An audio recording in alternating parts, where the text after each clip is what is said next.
Que le Seigneur vous bénisse richement. Aujourd'hui, nous allons étudier une nouvelle leçon, mais qui va être dans la continuité de l'histoire que nous avons étudiée au sujet de Dina. Donc, la leçon d'aujourd'hui a pour titre la circoncision. Et vous avez vu le malheur qui est arrivé à la ville de Sichem, tous les garçons de cette ville, comment ils ont été massacrés par Lévi et Siméon, les enfants de Jacob, pour la simple raison qu'ils n'étaient pas circoncis. Alors cela nous pousse à réfléchir et à comprendre qu'est-ce que la circoncision et pourquoi c'était aussi importante et d'où cela vient-il ou vient-elle. Donc aujourd'hui notre leçon, ça va être sur la circoncision. La définition du mot circoncision, ça veut dire simplement ablation du prépuce. Ablation signifie coupure, donc couper tout autour la chair. Le mot incirconcision signifie que le prépuce, il est visible. Donc, dans de nombreux pays, les petits garçons sont circoncis par mesure d'hygiène. D'autres, dans d'autres régions du monde, c'est une coutume, c'est une pratique. D'autres personnes restent incirconcis, d'autres font la circoncision toute leur vie. Et pour certains, par exemple les juifs ou bien les musulmans, ceux qui sont vraiment des descendants du patriarche Abraham, la circoncision, c'est plus qu'une règle d'hygiène. Ça revêt une signification religieuse. Et nous, comme nous sommes des chrétiens, nous proclamons être les descendants d'Abraham par la foi. Nous avons des enseignements bibliques et nous croyons à la circoncision. Et nous allons étudier ensemble la leçon de la circoncision. En effet, ça provient de notre patriarche Abraham. Vous savez, Dieu, quand il a commencé à traiter avec les hommes, il faisait des alliances. Dieu a donné sa parole à Adam et Ève dans le jardin d'Éden. Et Ève a brisé cette parole. Ils sont sortis de l'alliance de Dieu, là où ils étaient dans le paradis. Après, ils ont vécu sur la terre jusqu'au jour de Noé. Et il y avait tellement le péché, Dieu a détruit le monde de Noé. Et il a fait alliance avec Noé en faisant sortir dans le ciel un signe de l'arc-en-ciel. Tout cela, c'est pour montrer que Dieu, quand il veut sauver l'homme, il lui donne toujours sa parole. Et pour rassurer cet homme que tu as mon pardon et ma confiance, Dieu donne à cet homme-là un signe. Il a donné à notre monde, au temps de Noé, le signe de l'arc-en-ciel dans le ciel. Et après les jours de Noé est arrivé les jours d'Abraham. Dieu a appelé Abraham. Abraham n'était pas encore un homme de Dieu. Il était sorti d'un pays où il vivait avec son père et sa mère. Nahor, c'était son père. Et c'était en Irak, dans le pays de Ur. Dieu lui a dit, va dans un autre pays que je vais te montrer. Et ce pays-là, c'était le pays de Canaan.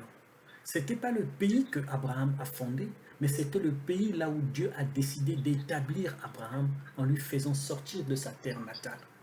Et quand Abraham est parti là-bas, il avait déjà 75 ans, avec sa femme et son neveu Lot.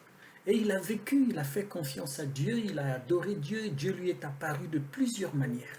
Dieu lui parlait par des visions, par des songes. Et Dieu lui a fait la promesse qu'il aura un fils. Et des années se sont écoulées.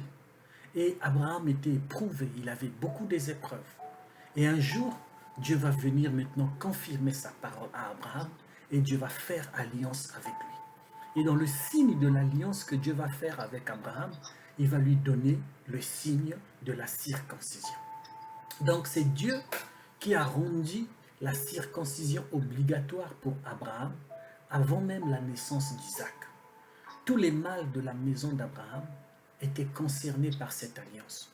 Tous les descendants qui étaient nés dans sa maison, même si c'était des esclaves, même si c'était les servantes ou les serviteurs, s'ils étaient garçons, ils devaient être circoncis. Désormais, toute la maison d'Abraham était remplie de circoncis. Que ce soit un esclave, un libre, le 8e jour, Dieu avait exigé. Et si quelqu'un ne respectait pas cette alliance, c'était punissable de mort. Dieu devait l'exterminer. Donc il y a eu la circoncision depuis Abraham, le patriarche. Ça, c'est la première alliance. C'était une alliance inconditionnelle. Après, il y aura une autre alliance que Dieu va faire avec les enfants d'Israël en Égypte, avec Moïse. Il va aussi instaurer la circoncision. Et après, il y aura une autre alliance que Dieu va faire avec nous, son peuple, par la naissance du Seigneur Jésus et sa mort à la croix. Et il va aussi circoncire nos cœurs.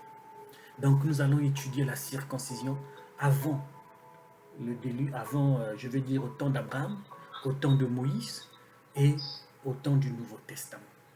Nous allons donc lire la parole de Dieu dans Genèse chapitre 17, versets 9 à 12. Dis à Abraham, toi tu garderas mon alliance, toi et tes descendants, après toi selon leur génération. Jusqu'au verset 12. Lis un peu fort. Mais d'ici mon alliance que vous garderez entre moi et vous et la postérité après toi, tout mâle parmi vous sera circoncis. Vous circoncis et vous serez un signe d'alliance entre moi et vous. Tu as fini? À l'âge de 8 jours, tout mâle parmi vous sera circoncis selon vos générations, qu'il soit né dans la maison ou qu'il soit habillé avec l'argent de tout fils étranger sans appartenir à ta race. Amen. Donc là, dans Genèse 17, Dieu va apparaître à Abraham et il va commencer à confirmer l'alliance, son alliance avec lui. Dieu va lui parler de plusieurs manières. Il va changer son nom. Tu t'appelleras plus Abraham, mais tu t'appelleras Abraham. Il va aussi changer le nom de sa femme. Elle ne s'appellera plus Sarai, mais elle s'appellera Sarah, qui signifie princesse. Et Dieu va lui dire, tu vas prendre ce signe comme signe de mon alliance. Abraham n'avait pas encore Isaac, qu'on appelle le fils de la promesse, mais il avait déjà un enfant qu'on appelait Ismaël, qu'il avait eu avec Agar, sa servante. Donc, Abraham, quand il reçoit la parole de Dieu, tellement qu'il était obéissant, tellement qu'il était reconnu pour son obéissance et son attachement au Seigneur, il est reconnu pour sa foi dans la parole de Dieu, il a aussitôt exécuté la parole de Dieu. Donc, il a circoncis l'enfant qui était dans sa maison, Ismaël, qui avait déjà l'âge de 13 ans, et il a adopté le signe de Dieu dans toute sa maison. Nous allons lire donc Genèse 17 à partir du verset 23 à 27.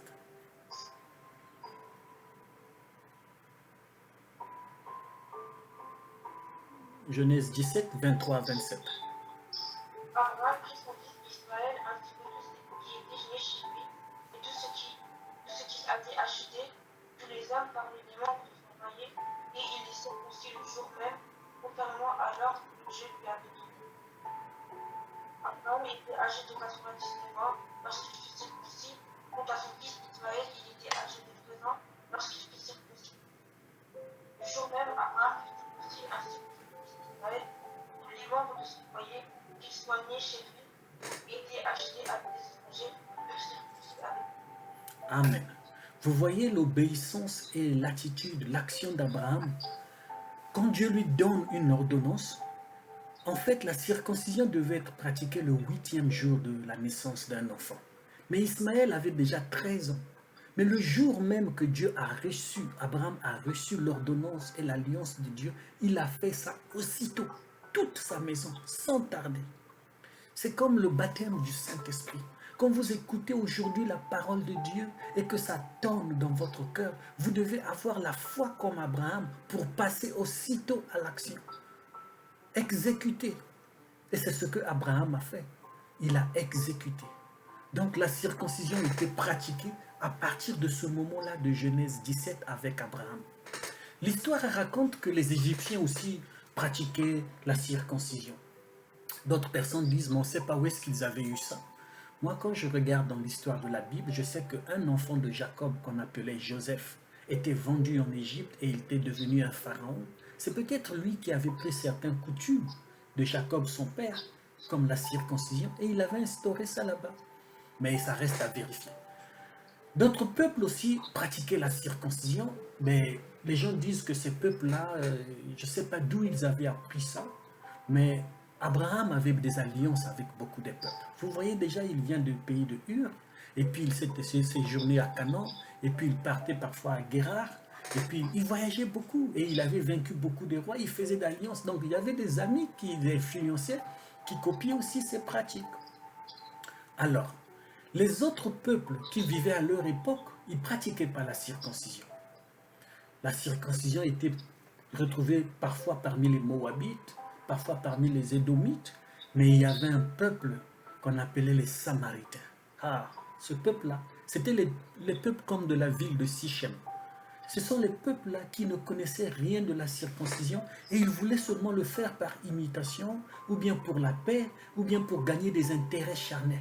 Les Babyloniens, les Grecs, les Philistins, les descendants de Goliath, ils ne connaissaient pas la circoncision. Les Cananéens, en général, ils n'avaient rien à foutre avec la circoncision. C'était donc des incirconcis.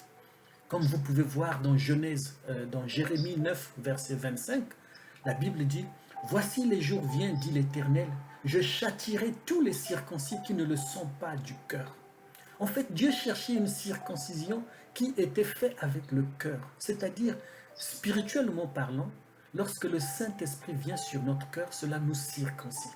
Mais charnellement parlant, lorsqu'on coupait le prépuce des garçons, c'était pour montrer qu'on était sincère avec l'alliance de Dieu et qu'on acceptait sa parole. Donc les peuples qui se joignaient à cette alliance sans être sincères, Dieu devait les châtier et les appeler les incirconcis. Donc, nous allons remarquer plus tard, Dieu va donner à Isaac, à Abraham, le fils d'Isaac, comme dans Genèse chapitre 21, verset 4, qui devait lire ça.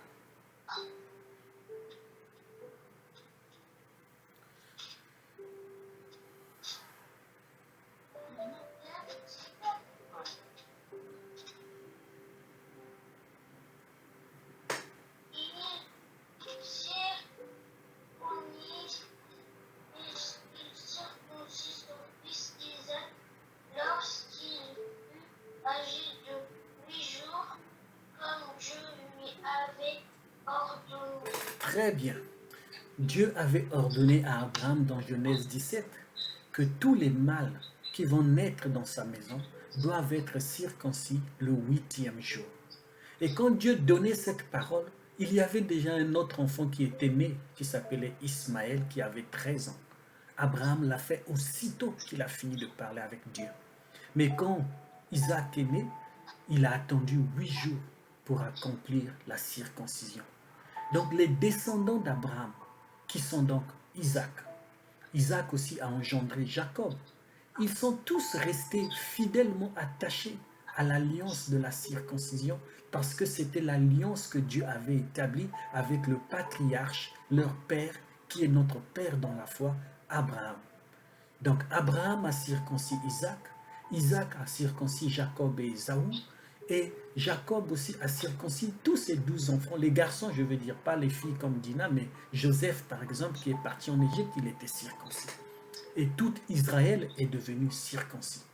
Donc on dit que quelqu'un est circoncis lorsque cette personne croit à l'alliance avec Dieu. Or, voici Jésus est venu établir une alliance nouvelle avec nous. Lorsqu'il a dit, prenez ceci, mangez, car ceci est mon corps qui a été donné pour vous. Et il a pris la coupe, il a dit, buvez, ceci est mon sang, le sang de la nouvelle alliance. Donc, l'alliance là, ça veut dire quoi? Ça veut dire que vous n'appartenez plus à vous-même avec vos propres lois, mais vous êtes maintenant des citoyens d'un nouveau royaume. Et dans ce royaume-là, il y a des lois, il y a des règles. Et les règles et les lois de ce royaume, c'est par elles que vous allez maintenant agir. C'est comme dans les pays aujourd'hui, quand tu immigres dans un pays et que tu deviens citoyen, on te demande de prêter serment. Ça veut dire quoi? Ça veut dire que tu vas désormais respecter les règles de ce pays. Tu deviens un citoyen à part entière. Tu peux maintenant voter. Tu peux maintenant avoir sa honte et partager sa gloire. De la même manière, lorsque nous rentrons en alliance avec Dieu, nous rentrons dans un nouveau royaume. Et dans ce royaume, il y a des règles, il y a des pratiques et il y a des ordonnances. Et nous devons respecter tous les statuts pour être fidèlement attachés à l'alliance afin d'être protégés parce qu'il y a une protection, il y a une assurance, il y a une garantie qui protège l'alliance. Et les enfants de Dieu, comme le peuple d'Israël, ils se croient le peuple élu parce qu'ils sont dans l'alliance de la chair par la circoncision. Dieu leur a donné ce signe-là pour être différents des autres peuples de la terre. Et pourquoi on circoncisait seulement les hommes? Mais parce que l'homme et la femme, ils deviennent un. C'est pourquoi le dénombrement était fait par les garçons. Parce que lorsque le garçon était circoncis le 8e jour, et quand il avait l'âge de se marier, sa femme devenait automatiquement un avec lui. Et leurs enfants aussi, ils les circoncisaient seulement les mâles. C'est pourquoi ils comptaient les gens par dénombrement du premier garçon. Vous comprenez? Et nous allons voir dans Actes chapitre 7, verset 8.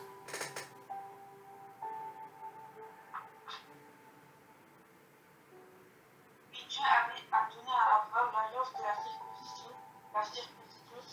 Ainsi, Abraham a eu pour fils Isaac et a circoncis le 8e jour. Isaac a fait de même pour Jacob et Jacob pour les 11 patriarches. Amen. Donc, quand Dieu donne une alliance, l'enfant de Dieu qui a la foi d'Abraham, il fait de même, il exécute. Sans trop poser des questions, sans trop comprendre le pourquoi, mais il a simplement confiance et foi.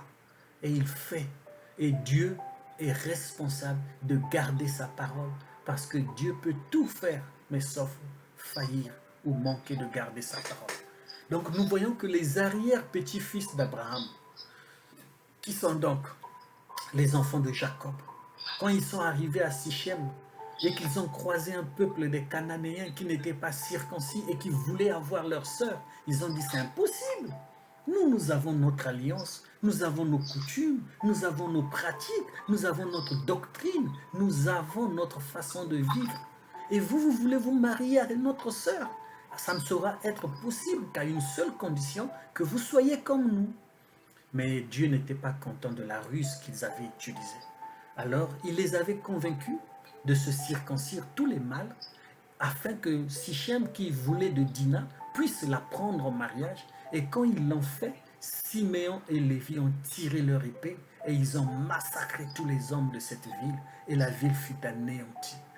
Et depuis là, les habitants de Sichem, eux aussi, ont commencé à faire la circoncision comme coutume ou pratique, mais cela ne leur avait pas été demandé de Dieu. Vous comprenez? Et en plus, c'était juste une circoncision de la chair pour se conformer, pour un intérêt charnel, pour gagner simplement la fille Dina. Mais ce n'était pas une circoncision qui leur rapprochait de Dieu. Vous comprenez la différence? Quand Dieu donne une alliance, il veut rapprocher l'adorateur de lui. C'est pourquoi il donne un signe. Mais les autres peuples qui copient, ils copient seulement comme une règle d'hygiène, comme un respect aux ancêtres, comme l'histoire. Mais nous, quand nous pratiquons la circoncision, surtout de manière spirituelle, quand nous recevons le baptême du Saint-Esprit, cela doit nous rapprocher de Dieu. Amen. Maintenant, nous allons lire une citation dans le message « Pourquoi nous ne sommes pas une dénomination ?» 176. J'ai dit, c'est tout ce que nous pouvons faire. Mais regardez frère, ensuite, Dieu a réconcilié, ou bien Dieu a reconnu la foi d'Abraham. Il lui a donné le sceau, un signe. C'était la circoncision, comme sceau de l'alliance. Vous voyez? Et il le lui a donné. Et il a dit, maintenant, Abraham, je reconnais ta foi. C'est pourquoi je vais te donner maintenant un signe qui montrera que je t'ai accepté. Donc là, il a circoncis Abraham et c'était un sceau de l'alliance. Et maintenant, aujourd'hui, or, une femme ne pouvait pas faire partie de cette alliance à moins d'être mariée à un homme. Vérifiez-le, on ne pouvait pas circoncire une femme. Donc, elle devait être incluse dans l'alliance par le lien du mariage derrière son mari. Parce qu'ils deviennent un. Ils ne sont plus deux, mais ils sont maintenant un, comme dit l'Écriture. Amen. Et dans la brochure, toujours pourquoi ne sommes-nous pas une dénomination, à 178, ici, il dit, seulement bon, la circoncision de l'Ancien Testament, c'était celle de la chair. Par contre, ici dans le Nouveau Testament, Joël a dit Joël 2, 28, nous avons étudié ça le jour de la Pentecôte. Je répandrai mon esprit sur toute chair, et vos fils et vos filles prophétiseront. Or, le mot prophétiser, ça ne signifie pas enseigner, mais prophétiser, ça signifie là, soit dire une expérience par inspiration, ou encore prédire quelque chose qui est sur le point d'arriver. Et nous savons, dans l'Ancien Testament, il y avait des prophétesses. Et dans le Nouveau Testament, nous avons aussi des filles de Dieu qui sont circoncis du cœur, c'est-à-dire remplies du Saint-Esprit. Amen. Que le Seigneur vous bénisse richement. Donc ce soir, nous allons voir l'alliance de la circoncision au temps de Moïse. Moïse, lui aussi, quand il était en Égypte, il avait aussi eu un fils et il avait oublié de le circoncire. Et qu'est-ce qui s'est passé? Et pourquoi Dieu exigeait la circoncision? Et comment il fallait le pratiquer? Et qu'est-ce que cela comportait? Et nous allons étudier ça en parallèle avec le Nouveau Testament aujourd'hui, qui est la circoncision du cœur, qui est le baptême du Saint-Esprit. Que Dieu vous bénisse richement. Moi, j'ai une question. Parce que Aaron, c'est Juste le verset 3. que l'Éternel a déclaré lorsqu'il a dit Le prince, l'enfant sera circoncis. vous voyez, le 8e jour, Dieu avait déjà exigé qu'on devrait circoncire un enfant. Mais Moïse, il était dans la montagne, il a parlé avec Dieu, il était prêt pour aller prendre les enfants d'Israël pour leur dire que le Dieu d'Abraham, le Dieu d'Isaac, le Dieu de Jacob s'est souvenu de sa promesse et il veut vous faire sortir de l'Égypte pour vous amener à Canaan. Alors lui, en allant faire cela dans Exode 4, 24, il a oublié de circoncire son propre garçon, qui s'appelait, je crois, Gershom. Et Dieu a failli faire mourir son garçon, parce que Dieu était irrité. Et vous savez, déjà dans Abraham, Dieu avait dit, si quelqu'un dans ta maison n'est pas circoncis, il sera châtié de mort. Donc le fils de Moïse devait mourir à cause de cela. Et Séphora, sa femme, a pris un morceau de pierre, il a circoncis l'enfant et il a dit à Moïse, tu seras pour moi un mari de sang. Moïse était tellement préoccupé, il était tellement occupé, il avait oublié le signe de l'alliance. Et si son fils n'était pas circoncis, mais il devait être frappé et il devait mourir. Donc nous voyons maintenant dans Exode chapitre 12, versets 43 à 48, c'est les ordonnances que Dieu donne à Moïse à propos de la circoncision.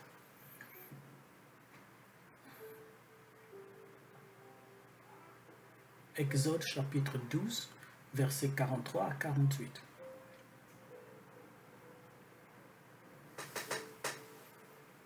Moïse dit à Aaron, aucun étranger n'en mangera, si a pris d'argent, et alors il pourra en manger. Vas-y, jusqu'à 48.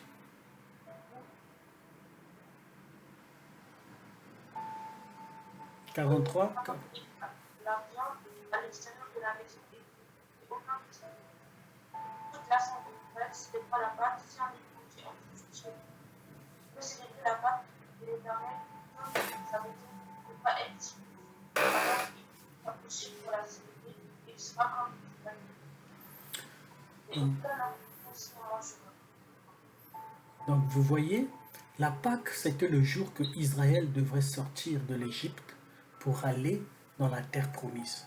Et la nuit là, il devait célébrer la fête de la Pâque et il devait manger des herbes amères avec un agneau et prendre le sang, mettre sur les linteaux. C'était la même nuit aussi que Dieu devait tuer tous les premiers-nés d'Égypte, et sauf dans la maison là où il y avait le sang sur les poteaux. Et la même nuit, Dieu avait exigé à Moïse que tout le monde qui va manger le repas de Pâques, ils doivent être circoncis. C'est un peu semblable si nous avons vu dans notre leçon de la Pâque que la Pâque symbolisait le Seigneur Jésus-Christ, ça symbolise encore aujourd'hui le corps du Seigneur Jésus-Christ. Et dans l'Église, dans la pratique chrétienne, nous avons une ordonnance que le Seigneur nous a laissée, qu'on appelle la Sainte Seine ou bien la Sainte Communion. lorsque nous mangeons le pain et nous buvons le vin, en symbole pour se rappeler des souffrances du corps du Seigneur Jésus. Vous voyez, Dieu exige que ceux qui doivent manger la Pâque, ils doivent être circoncis. Et nous avons dit que nous, les chrétiens, nous n'avons pas besoin de la circoncision de la chair, mais nous avons besoin de la circoncision du cœur, qui est donc symboliquement le baptême du Saint-Esprit. Donc ceux qui sont invités aujourd'hui à manger le corps du Seigneur dans la Sainte Seine et à boire le vin pour participer aux souffrances, à commémorer la mort, la souffrance et la résurrection du Seigneur Jésus, ça doit être des chrétiens qui sont purs, mis à part et baptisés du Saint-Esprit. Vous comprenez? C'est pourquoi Paul a dit, celui qui mangera indignement, sans avoir discerné le corps du Seigneur, il sera coupable. Ça nécessite d'avoir une vie pure et avoir la conscience que tu es baptisé du Saint-Esprit. Donc Dieu exigeait les Israélites. Pourtant, même s'ils sont déjà circoncis dans la chair et qu'ils n'avaient pas un cœur pur, Dieu disait, allez faire circoncire votre cœur. C'est juste une expression lorsqu'on parle de la circoncision du cœur. En fait, on ne va pas ouvrir le cœur avec des ciseaux pour aller circoncire. C'est juste une manière de dire enlever ce qui est mauvais, ce qui est du surplus, ce qui n'est pas de la parole, ce qui est de l'excès, ce qui est de la chair, ce qui est charnel et mondain, ce qui n'est pas, ce qui ne relève pas le témoignage de Dieu. Enlevez ça de vous.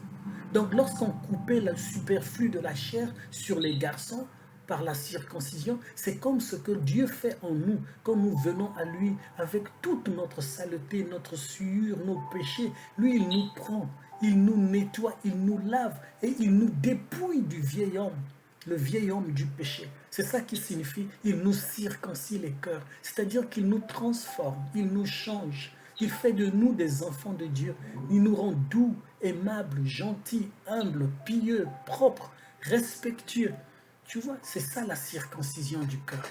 Et nous allons lire cette exigence dans Deutéronome chapitre 10, verset 16.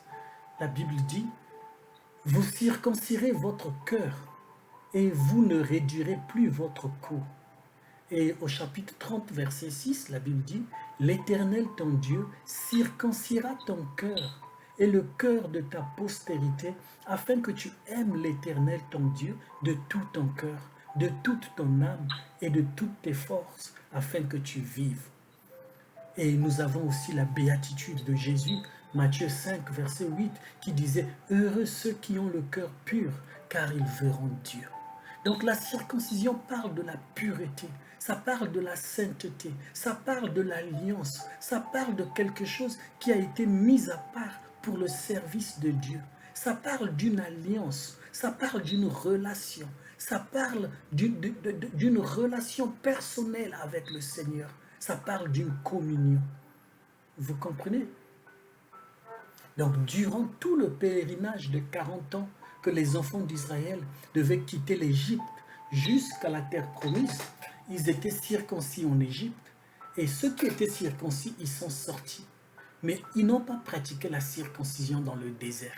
Dans le désert, lorsqu'ils hérissaient le temple, le tabernacle, le témoignage, ils marchaient du jour au lendemain, d'une montagne à une autre, ils n'ont pas pratiqué la circoncision.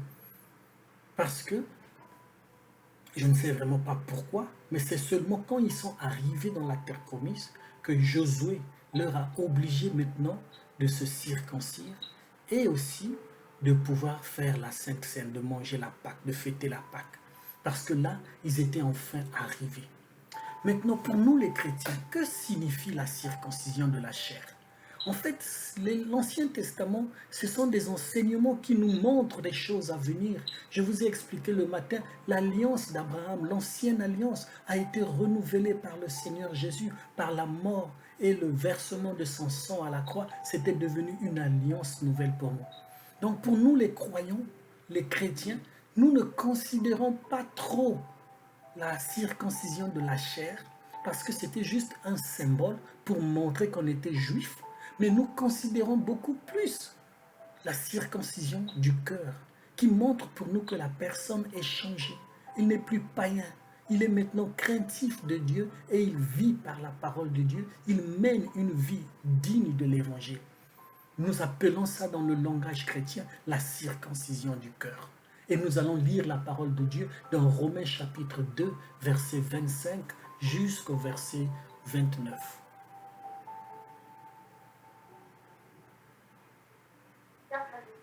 Et ici, tu mets en pratique la loi, si tu la veux, la circoncision devient un. Juste là déjà, nous voyons que Paul nous enseigne. La circoncision est utile si tu mets en pratique la loi. Mais si tu transgresses la loi, ta circoncision devient incirconcision. Vous comprenez? Ce n'est plus utile. Parce que ce qui est important aujourd'hui, c'est de respecter la parole de Dieu, de mener une vie digne de l'évangile. Mais si tu ne mènes pas une vie digne de l'évangile, que tu sois circoncis ou pas, tu restes un païen. Si le Saint-Esprit n'est pas dans ton cœur comme un signe que tu es un racheté, alors ça n'a plus d'importance toutes les autres pratiques et les observations de la loi. Tu peux continuer la lecture? Donc, la circoncision respecte le commandement de la loi, son assiette sera tellement comme circoncision. Donc nous les chrétiens, nous, on nous appelait des incirconcis parce que nous n'étions pas des juifs. Mais nous avons reçu la révélation que la vraie circoncision, c'est la circoncision du cœur. Nous avons mis en observation la loi, la parole de Dieu. Nous avons vécu notre vie selon l'évangile. Alors notre incirconcision, ça devient la circoncision. Tu comprends? Et le verset 27? Un pilote qui accomplit la loi se vous êtes physiquement, mais qui ne la marche pas, voit qu'il a transgressé en ayant la loi et il a circoncis. Verset 28 jusqu'à 29. Le but n'est pas celui qui en a l'apparence et la circoncision. Ce n'est pas celle qui est dite par le corps, mais le juif intérieurement et la circoncision, c'est celle du cœur accomplie par l'esprit, et non par la loi écrite. La loi, je vous juif, il n'y a pas de l'homme. Vous voyez, donc la nouvelle alliance que Jésus est venu faire à la croix, elle a magnifié la parole de Dieu. Elle est supérieure à la loi de Moïse. C'est pourquoi nous sommes devenus des juifs. Parce que nous nous disons que nous sommes des enfants d'Abraham. Mais nous ne sommes pas circoncis tous. Tous les chrétiens ne sont pas circoncis. Mais nos cœurs ont été circoncis à la Pentecôte parce que Dieu a déversé son esprit sur nous. Car le Saint-Esprit, c'est lui qui vient trancher, qui vient enlever le superflu du monde de nous pour que nous puissions devenir semblables à Christ. Alors nous sommes devenus des circoncis du Seigneur. Donc, ce n'est plus important de courir après les traditions de la loi, mais il suffit maintenant de courir après la parole, la grâce que Jésus nous donne en recevant le baptême du Saint-Esprit. C'est pourquoi il est dit dans Romains chapitre 3, verset 3, Je veux dire que quelques-uns n'ont pas leur incrédulité à nous rappeler la vérité de Dieu.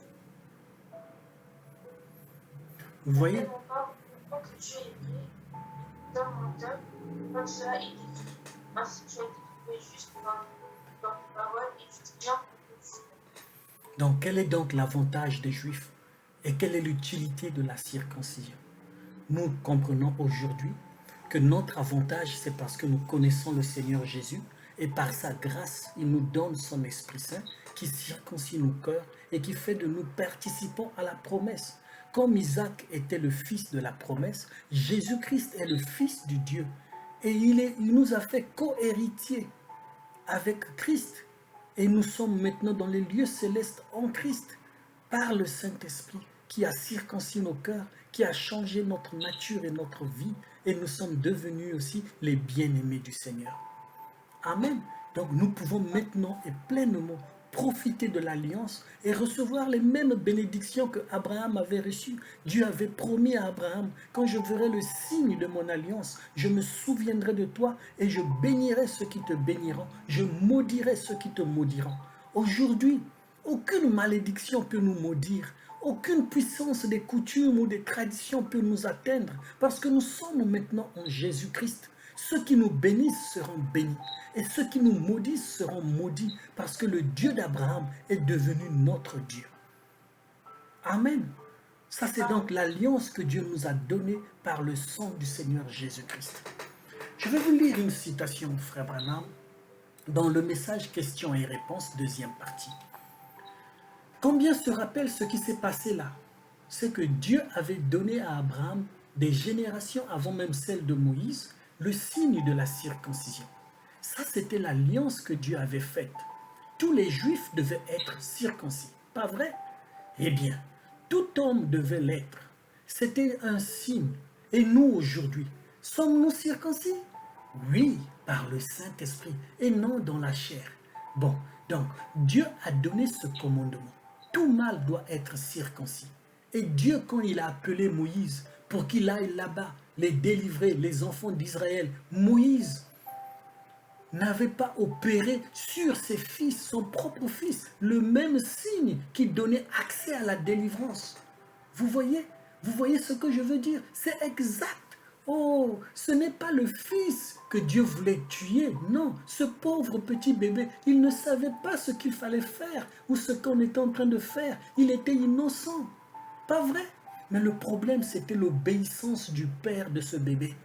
S'il était vraiment obéissant à la parole de Dieu, il devait le prouver en circoncisant son enfant.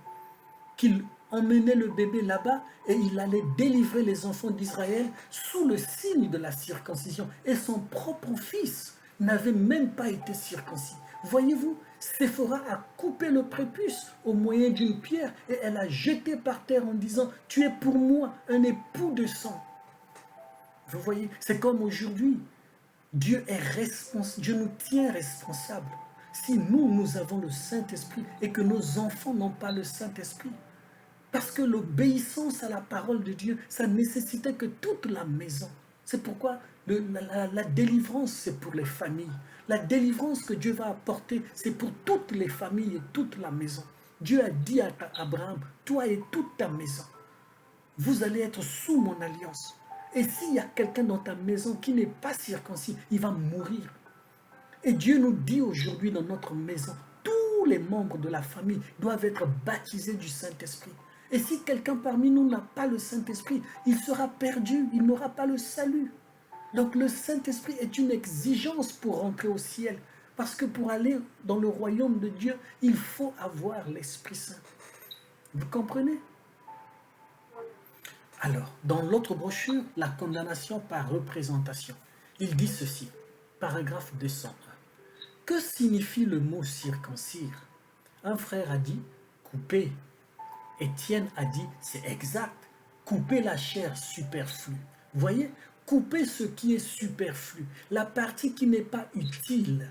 Donc la circoncision, ça veut dire couper tout ce qui n'est pas utile dans votre vie. Être coupé. Or, dans l'Ancien Testament, il n'y avait que le mâle qui pouvait être circoncis. La chair superflue était coupée de lui.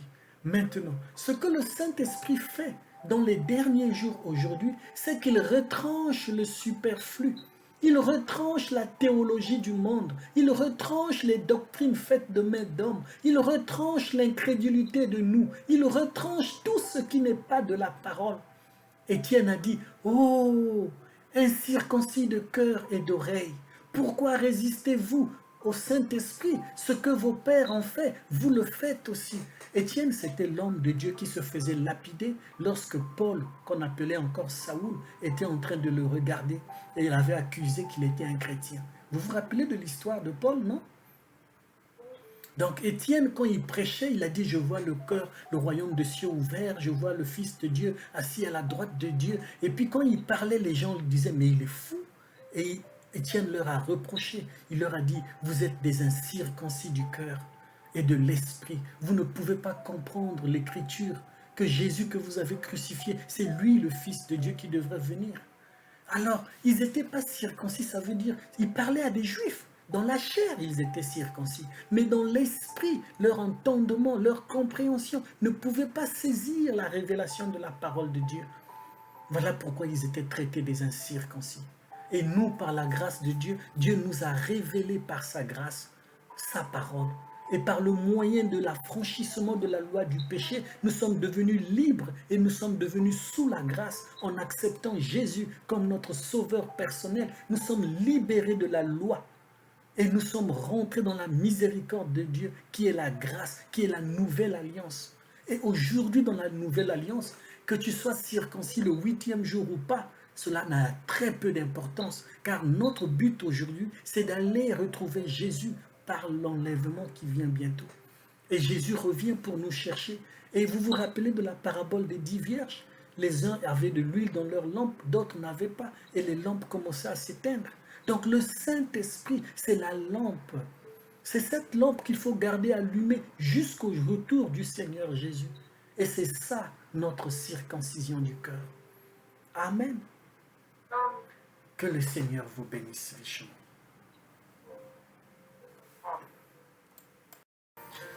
Que le Seigneur vous bénisse.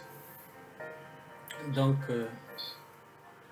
aujourd'hui, nous allons juste continuer un peu sur la circoncision. Nous avons vu hier que la circoncision était aussi avec la loi de Moïse. Lorsqu'ils ont quitté l'Égypte, ils ont circoncis tous les mâles et ils ont mangé la Pâque et ils sont sortis. Alors, dans le désert, il n'y avait pas eu de circoncision. Et comme ceux qui sont sortis de l'Égypte, ils avaient boudé à la parole de Dieu, Dieu les a fait errer encore pendant 40 ans, jusqu'à ce que tous sont morts. Et leurs enfants sont ceux-là qui ont pu rentrer dans la terre promise avec Josué. Et ce sont ces nouveaux enfants-là que Josué, aussitôt qu'il arrive à la terre promise, il va leur circoncire et il va célébrer la Pâque. Donc nous allons lire ça dans Josué chapitre 5, le verset 2, 3, 4 jusqu'au verset 7.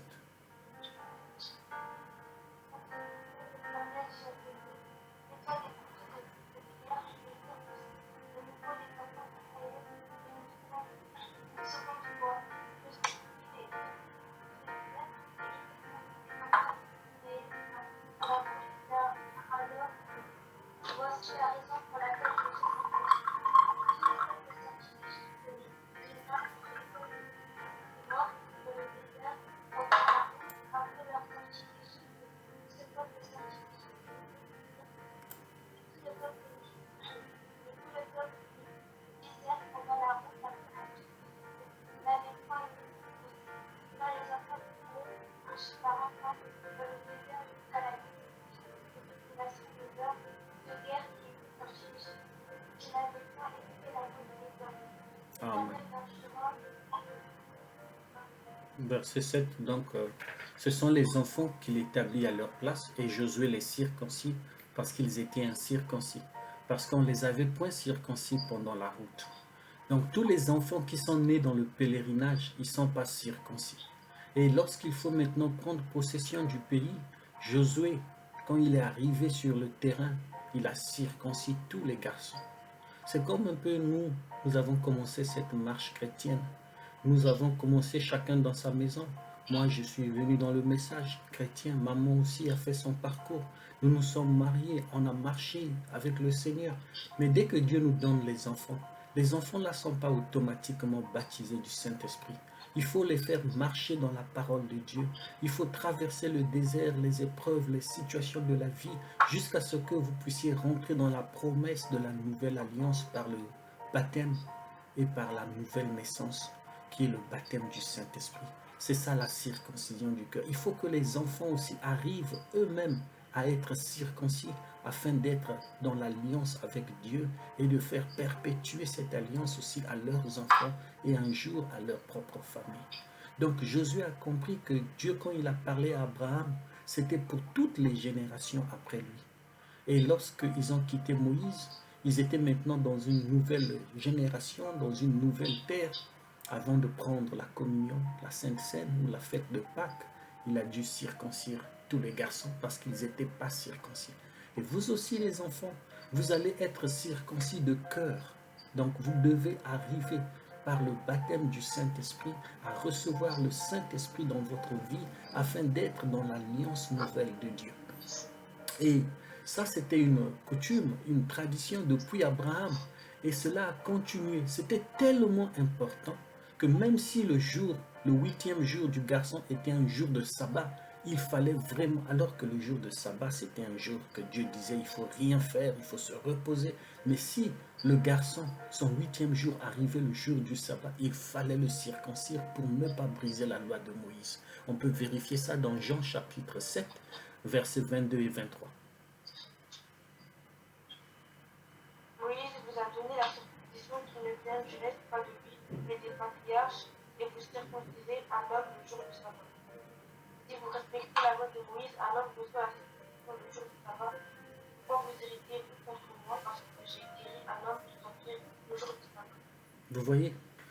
Donc Jésus était en train de reprocher les Juifs, les pharisiens, parce qu'il avait guéri un malade le jour de sabbat. Et pour eux, ils disaient, mais le jour de sabbat, on n'est pas censé faire aucune œuvre, aucun travail. Jésus leur a dit, mais qu'en est-il de la circoncision? Lorsque Dieu, ce n'est même pas Dieu, c'est le patriarche Abraham qui vous a dit qu'il fallait circoncire le 8e jour. Et si le 8e jour arrivait le dimanche, vous brisez le sabbat pour respecter la circoncision. Maintenant, moi qui viens avec la grâce dans la nouvelle alliance, je guéris un homme tout entier, je lui fais du bien, je lui donne la paix à son âme, la guérison. Et vous me reprochez que j'ai brisé la loi. Entre la loi de Moïse et la loi que moi j'apporte dans cette nouvelle alliance, laquelle est la plus grande? Laquelle fait plus de bienfaits? Jésus était en train de magnifier l'alliance nouvelle de la grâce qu'il a apportée, parce que les pharisiens étaient restés trop accrochés à la chair, à tel point que même le respect de leur tradition était devenu juste des rites et des rituels. C'était juste pour être légaliste. Ils étaient devenus trop charnels à ça. Alors, nous allons aussi voir, après que Jésus leur a reproché, chaque parent en Israël devait amener son enfant pour se faire circoncire le 8e jour, parce que c'était une obligation de la loi. Le 8e jour, ça a été cité pour beaucoup de gens dans la Bible. Nous allons juste prendre 2 personnes. On va regarder dans Luc chapitre 1 verset 59. Ça, il s'agissait de la circoncision de Jean-Baptiste. Jean-Baptiste, c'est celui qui a baptisé Jésus, l'enfant de Zacharie et de comment s'appelait sa mère? Donc Luc chapitre 1 verset 59.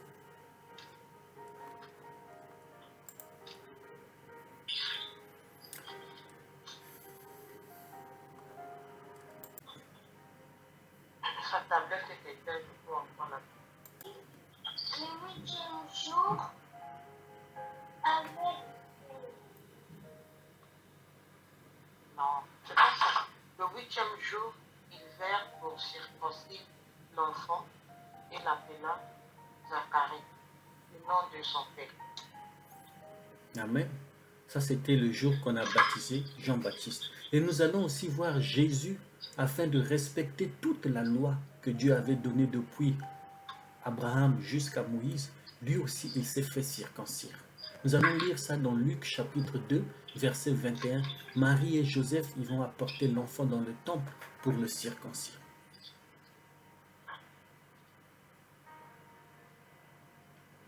Luc 2, 21.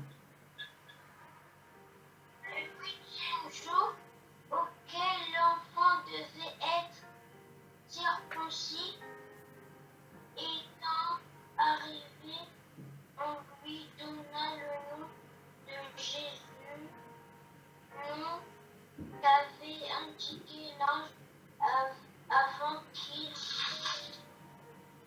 soit conçu dans le sein de sa mère. Amen. Donc, vous voyez, jusque depuis Abraham a circoncis Isaac, Isaac a circoncis Jacob, Jacob a circoncis ses 12 fils, et puis on arrive à Moïse, Moïse a circoncis ses enfants, on arrive à Josué, Josué a circoncis les nouveau-nés, on arrive jusqu'à Jean-Baptiste, Jean-Baptiste s'est fait circoncire, on arrive jusqu'à Jésus, Jésus s'est fait circoncire. Tout l'Ancien Testament et toute la loi s'arrête en Jésus, l'Ancien Testament. Et Jésus, quand il se fait circoncire, quand il commence son ministère, il introduit une nouvelle alliance. Non pas qu'il abolit l'alliance de Dieu avec Abraham, mais il introduit une nouvelle alliance par sa mort. Donc aujourd'hui, nous sommes dans une nouvelle alliance sous le sang de la grâce du Seigneur Jésus. Nous ne sommes plus sous l'ancienne alliance. C'est pourquoi il ne nous est donc pas requis de pouvoir accomplir le 8e jour la circoncision.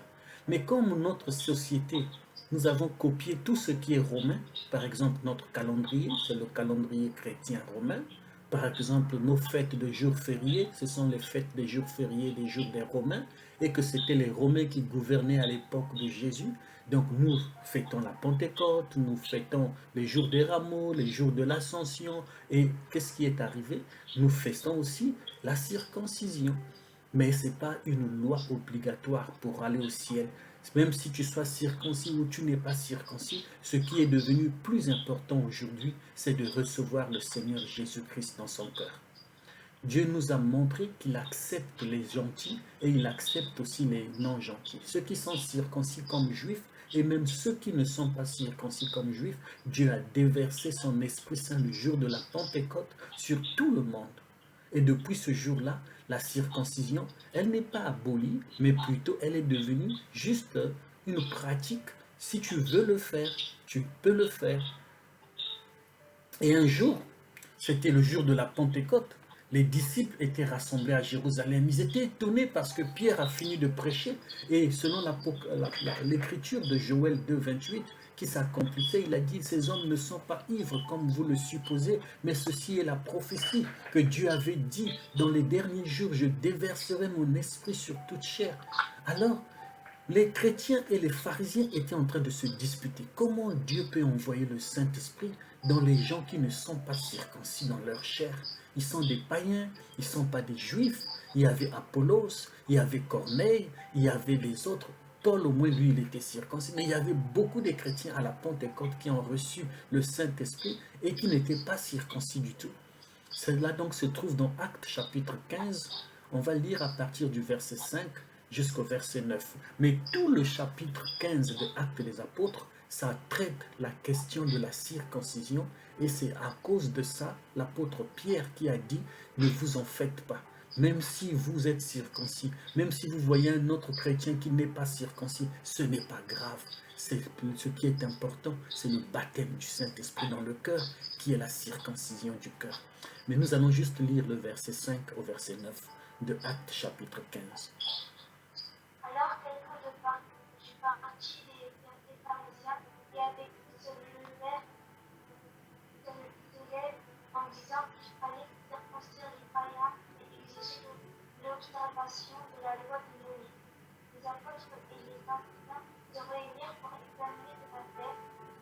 Une grande discussion s'étant engagée, Pierre se leva et leur dit, hommes, frères, vous savez que dès longtemps, Dieu a fait un choix parmi vous, afin que par ma bouche les païens entendissent vos paroles de l'évangile et Dieu qui connaît les cœurs leur a rendu témoignage en leur donnant le Saint-Esprit dans la nuit. Verset 9. Il n'a fait aucune différence entre nous et eux, ayant purifié leur cœur par la foi. Amen. Et si tu continues tout le chapitre 15, ça explique un peu ce qui est important aujourd'hui. Nous qui étions considérés comme impurs, nous qui étions considérés comme incirconcis, nous qui étions considérés comme étrangers à la loi de Moïse et à la loi de Dieu, nous qui n'étions même pas de la promesse de l'alliance d'Abraham, aujourd'hui, par la mort et la résurrection du Seigneur Jésus, Dieu nous a purifiés à cause de notre foi en la personne de Jésus. Parce que nous avons cru que Jésus est mort à notre place et que nous avons par la foi confessé qu'il est notre Seigneur et que nous avons cru qu'il va nous envoyer le baptême du Saint-Esprit. Dieu a confirmé notre foi, Dieu a confirmé notre signe, Dieu a confirmé notre alliance avec lui en nous baptisant de son Saint-Esprit. Et nous ne sommes plus différents des Juifs. Même si le juif peut dire, écoutez, moi je suis juif, je suis circoncis le 8e jour. Le chrétien aujourd'hui peut dire, moi je suis chrétien, je suis sauvé par la grâce de Dieu. Je suis mort avec Jésus dans les eaux du baptême et je suis ressuscité avec lui dans la nouvelle naissance du baptême du Saint-Esprit. Et avec la grâce de Dieu, je marche avec la circoncision du cœur. Amen. Donc Paul a conseillé Timothée à faire la circoncision s'il le voulait, mais il n'a pas fait de ça une obligation. C'est seulement les chrétiens eux-mêmes qui veulent respecter les règles d'hygiène, qui vont avec, mais sinon la circoncision ne bloque pas l'Esprit de Dieu. L'Esprit de Dieu agit dans tous les vases. Dans l'Ancien Testament, c'était seulement les garçons qui étaient circoncis et les femmes devaient obtenir la bénédiction de l'alliance derrière le mariage avec leur mari. Dans la nouvelle alliance, les hommes et les femmes sont baptisés du Saint-Esprit. Dans la nouvelle alliance, les sœurs comme les frères sont remplis de l'Esprit Saint. Dans la nouvelle alliance, nous sommes tous égaux. Il n'y a plus de différence aux yeux de Dieu, que tu sois grand, que tu sois petit, que tu sois jaune, que tu sois rouge, que tu sois noir. Nous tous, aux yeux de Dieu aujourd'hui, si nous avons reçu le Seigneur Jésus, nous sommes pareils. Que tu sois enfant d'un pasteur, enfant d'un prophète, enfant, tout le monde aujourd'hui sur la terre, s'il a reçu le Seigneur Jésus dans son cœur, il a reçu le même don du Saint-Esprit que Pierre avait reçu, que Jean avait reçu, que Paul avait reçu. Le Saint-Esprit est le même hier, aujourd'hui et pour toujours. Et Jésus-Christ est le même hier, aujourd'hui et pour toujours. Amen. Nous allons lire Philippiens chapitre 3, versets 3 à 5.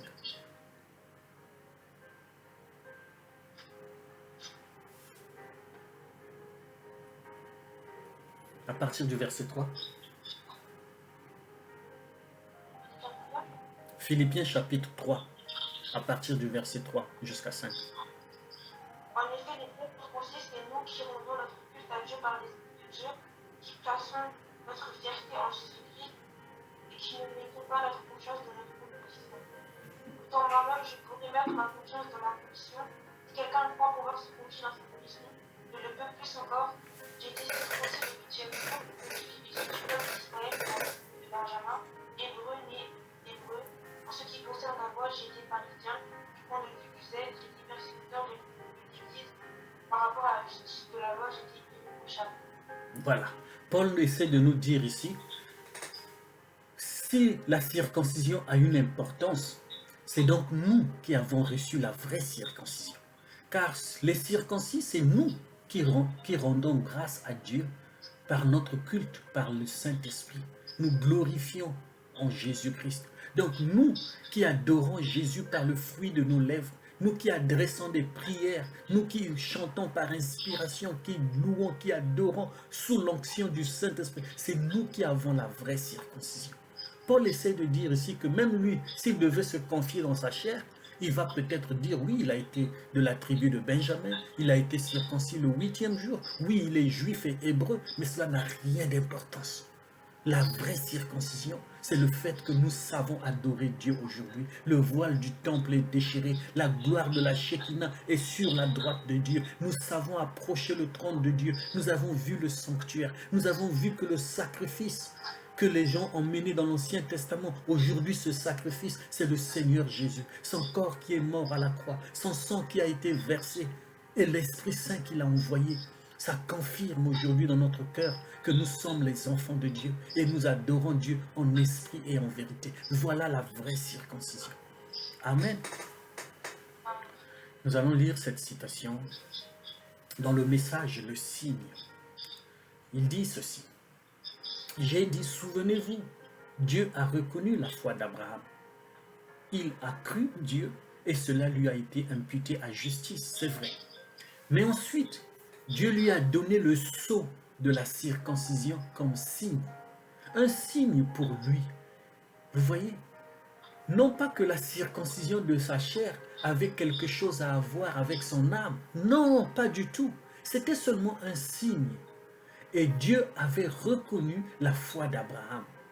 Et aujourd'hui, Dieu nous donne aussi le signe du Saint-Esprit, montrant qu'il nous a reconnus en tant que croyants au Seigneur Jésus-Christ. C'est pourquoi il est dit, répentez-vous et que chacun de vous soit baptisé au nom de Jésus-Christ pour le pardon de vos péchés. Et vous recevrez le don du Saint-Esprit. Car la promesse est pour vous, pour vos enfants et pour tous ceux qui sont au loin, en aussi grand nombre que le Seigneur notre Dieu les appellera. Vous saisissez maintenant? Les Juifs, peu importe combien ils pouvaient avoir prouvé dans leur chair qu'ils étaient circoncis, néanmoins, le signe devait être montré. Autrement, l'alliance n'était pas en vigueur. Non. Eh bien, il en est de même pour nous maintenant. C'est la même chose. Peu importe ce que vous faites, peu importe combien vous pouvez expliquer la Bible, peu importe si vous êtes un spécialiste de la Bible, peu importe comment vous connaissez les Écritures, vous allez peut-être dire, ah bon, un spécialiste de la Bible, mais je suis un croyant et tout. Mais le signe, néanmoins, est exigé. Un spécialiste de la Bible vous dit, mais frère Branham, ça doit être quelqu'un de bien. Frère Branham, on dira que ce qu'on voudra, peu importe qui cette personne est. Je ne l'ai jamais vu de toute ma vie. Vous voyez, quel que soit ce qu'il fait de bon ou de mauvais, tout cela n'a rien à voir avec le signe de Dieu. Il y a une exigence que Dieu a faite et c'est une seule exigence. Vous ne pouvez pas le faire autrement. Vous ne pouvez pas appliquer le sang sur les linteaux de la porte si l'agneau n'était pas d'abord mort dans votre maison. Et le signe ne pouvait pas aussi être marqué sur votre maison, à moins que l'agneau soit mort. Et le sang de cet agneau était un signe positif que l'agneau était mort dans cette maison. Ce n'était pas un faux semblant. L'agneau était bien mort. Et c'était son sang qu'on avait mis sur les linteaux. Et le Saint-Esprit aujourd'hui, ce n'est pas un fait semblant. C'est un vrai signe positif qui montre que l'agneau de Dieu est mort dans votre cœur et que vous avez reçu le signe de la confirmation, le signe sur vous-même par le baptême du Saint-Esprit, car sa vie est en vous, la vie de l'agneau, le Saint-Esprit. Voyez-vous, ce n'est pas un faux semblant, ce n'est pas de la comédie, ce n'est pas de l'imitation, c'est l'art. Vous le savez maintenant, vous le savez et le monde entier le sait, que le signe est là, le baptême du Saint-Esprit. Si bonne que fût la personne, peu importe comment il était circoncis, que ce soit quelqu'un qui a étudié la Bible, que ce soit quelqu'un d'un style bon ou un membre d'église, peu m'importe, que ce soit quelqu'un de bien ou pas, que ce soit un chef de dénomination, que ce soit un membre de la hiérarchie de Rome, peu m'importe, je ne sais quoi encore, mais cela était une exigence et aujourd'hui le Saint-Esprit est une exigence sur le croyant. Amen. Donc vous avez compris, Dieu a dit, si tu ne nais pas de nouveau, tu ne peux pas voir le royaume des cieux. Pour que nous rentrons dans la nouvelle alliance que Jésus a faite, nous devons naître d'eau et d'esprit. Le Saint-Esprit doit réellement venir sur notre cœur pour nous circoncire. Alors, nous allons être dans l'alliance de la protection de Dieu, dans le royaume de Dieu.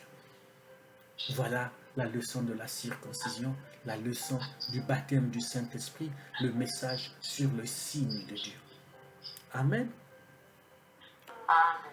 Que Dieu vous bénisse. Amen.